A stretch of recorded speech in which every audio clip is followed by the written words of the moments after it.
Hey, you guys, this is Tara again, and I thought it was really cool yesterday how we got to worship together because we had to sort of cancel all of our traditional worship and gatherings that we had this weekend. So we all just got to hang out and live stream on Facebook, or maybe you had to do that with your parents because you don't have a Facebook. I don't know.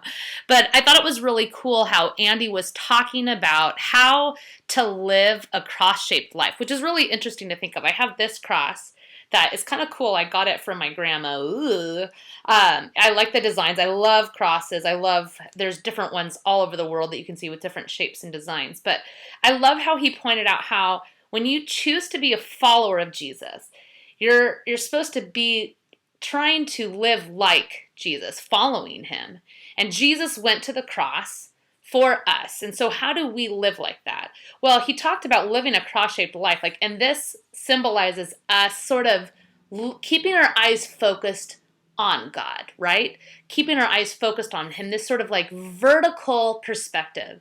And yet at the same time, when you're a follower of Jesus, it's not just about focusing on God, but it's also about this horizontal thing where we are also thinking about people around us. And Andy shared this verse in 1 Peter 4:7-11, where it talks about how we should each use our gifts that God has given us to serve others. And we all have these different gifts, right?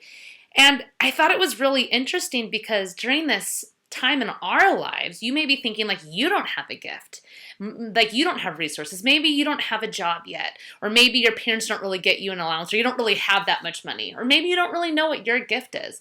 But the reality is every single one of you have a gift, and you may have resources even as a family that you really didn't think about.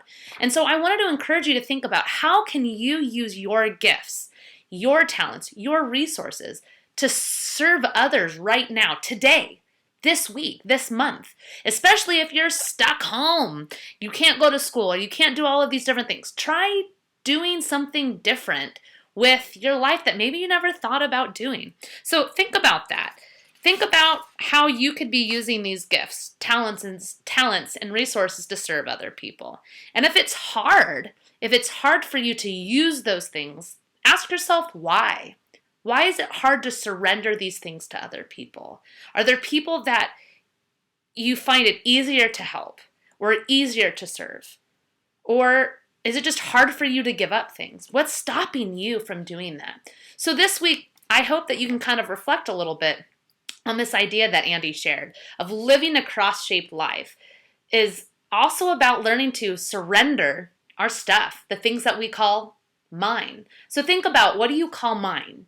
How can you surrender it today to bless and love someone else around you? It's a pretty cool idea. I hope you reflect on it. I'll hopefully see you guys soon. Bye.